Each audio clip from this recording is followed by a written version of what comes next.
In a country like India known for its diversity, 6 religious communities are notified as minorities. These are Muslim, Christian, Sikh, Buddhist, Jain and Parsi.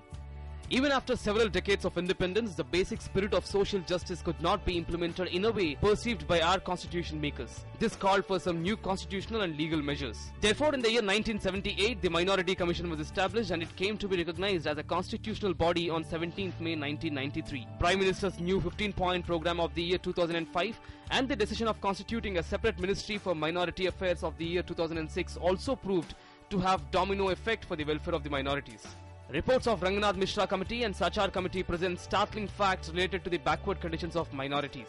The Maulana Azad Educational Foundation and the National Minorities Development and Finance Corporation have contributed in the progress of these communities in terms of education and economic betterment respectively. Multi-sectoral development program implemented in 90 minority concentration districts, new laws for the preservation of Waqf properties and digitalization of these properties have increased transparency. Although there are several different plans and programs, the real picture of welfare claims is not that fascinating. Sachar committee की report आ जाने के बाद स्थिति साफ हो गई है कि देश के मुसलमान इस देश में दलित और पिछड़ों से भी बदतर हालत जीने में के लिए मजबूर हैं। पिछली सरकारों ने अल्पसंख्यक कल्याण का नारा दिया और ख़ास करके मुसलमानों की बात की तो उसमें दिखावा ज़्यादा था, एक्शन कम था। अगर वाकई जिस तरह से योजनाएं बनाई गई थी उन्हें लागू किया गया होता तो मुझे लगता है कि अल्पसंख्यकों का कल्याण हुआ होता। Unutilization of major fraction of funds allocated for the minorities by the state governments is an example of lack of political will, legislative inaction and laxness.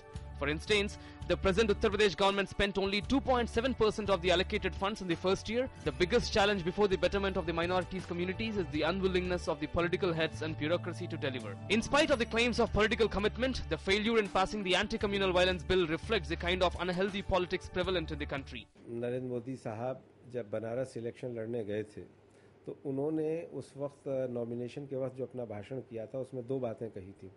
एक तो ये कि मैं गंगा जमनी तहजीब मैं यकीन रखता हूँ और मैं चाहूँगा कि गंगा जमनी तहजीब आगे बढ़े, यानी सामाजिक समरसता। प्रधानमंत्री का खुद अपनी ये सोच है और ख़ुद उनका ये मानना है कि हालात बहुत ख़राब हैं और बहुत कुछ किया जाना है और उसकी ज़रूरत है, तो उन्हें अपनी सरकार के कामकाज से ये यकीन दिलाना होगा कि जो राजनीतिक रूप से एक पार्टी के तौर पे जो बातें वो करते थे, सरकार में रहते हुए वो उसके बरक्स काम करेंगे। There are numerous programs and policies formulated for the minorities of the country, but the question is whether the benefits of these programs reach right hands. Most of the times these schemes are announced to allure and polarize minority votes, and no political party is an exception for this. Therefore, there is a dire need to develop a robust mechanism which would guarantee the timely and proper implementation of such programs. The central and state governments should take up these issues seriously and should not consider the minority only a vote bank but equal partners in India's growth story. Ashwini Kumar's report for DD News, New Delhi.